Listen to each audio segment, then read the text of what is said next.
Hello, everybody. Welcome to Talk About House. I'm Todd. I'm Juana. Okay, so today we're going to talk about a couple things. One is the mounting credit card debt. We're going to talk about how that affects the housing market. Okay. Because apparently the housing market is so fragile. If everything is not running perfectly, it crashes. So we've had all these things about every 3 months it changes. It's the new home builders, it's interest rates, it's foreclosures, it's some other random, the default. The Congress passed the debt extension. If we don't, housing market crash. Like everything crashes the housing market.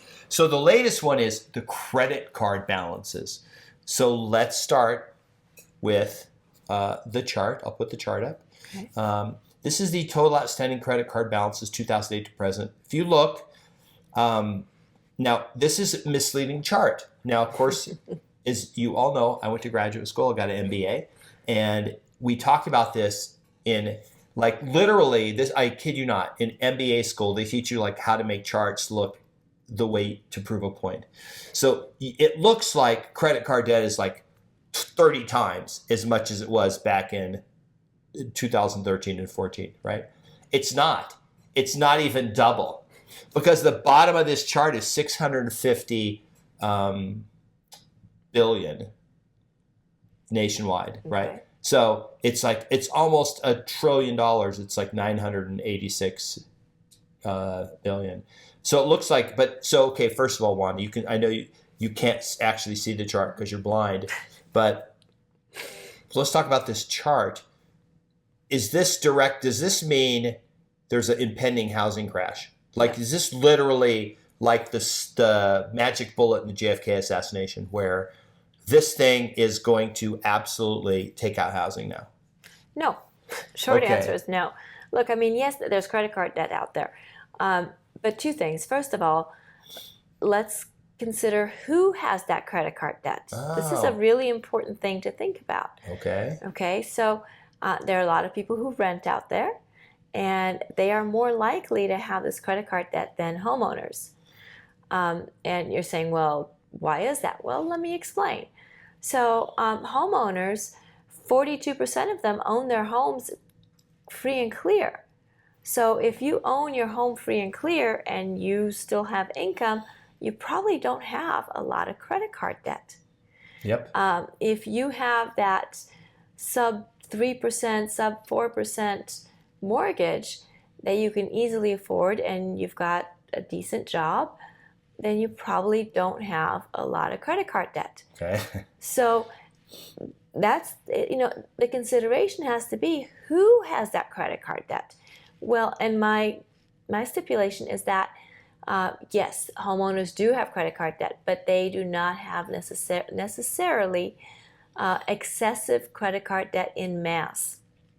It is more likely that people who are renting have higher credit card debt than people who are homeowners.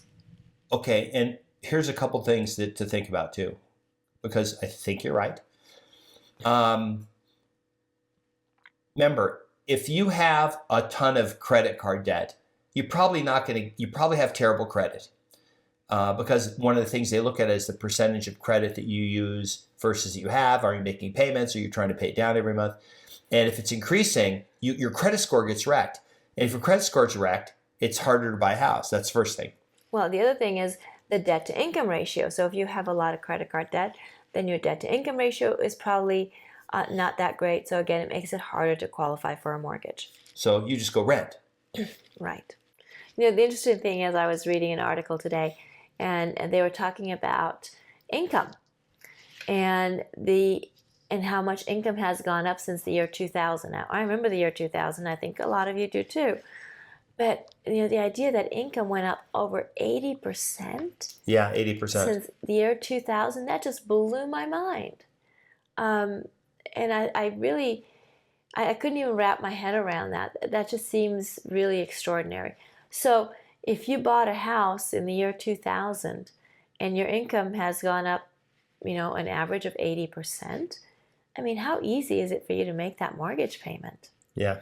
So that kind of gives you an idea of the power of having a fixed rate mortgage and a fixed mortgage payment over time, because your income generally keeps going up and that fixed payment remains the same.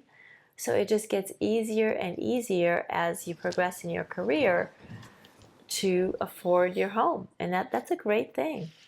Right. The unfortunate side effect of this is there are people trapped in their home because they would maybe sell it and even sell it and move all the equity to a different house, which is not a bad idea. If you're an owner occupant, you're retiring and you want to get out of, and we have people come to us all the time.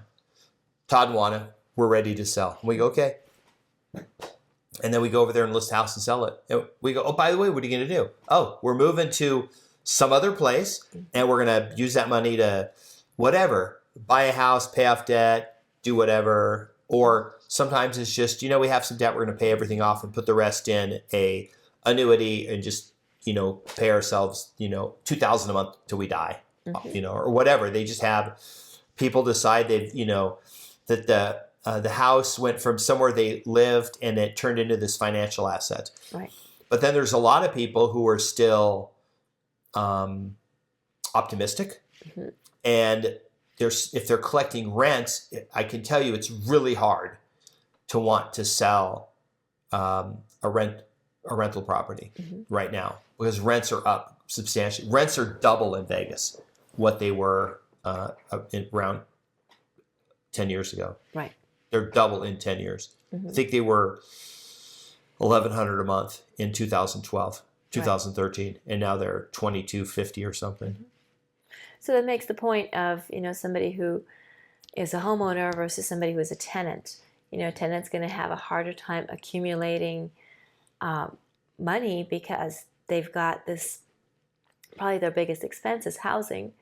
And so with their housing costs increasing annually, as opposed to somebody who's a homeowner who's got a fixed interest rate mortgage, it makes it easier for the homeowner to accumulate cash as they progress in their career versus somebody who's a tenant who is making the same progress in their career, but their housing expenses is going up at the same time. Right. So what do you think? Did you like the charts?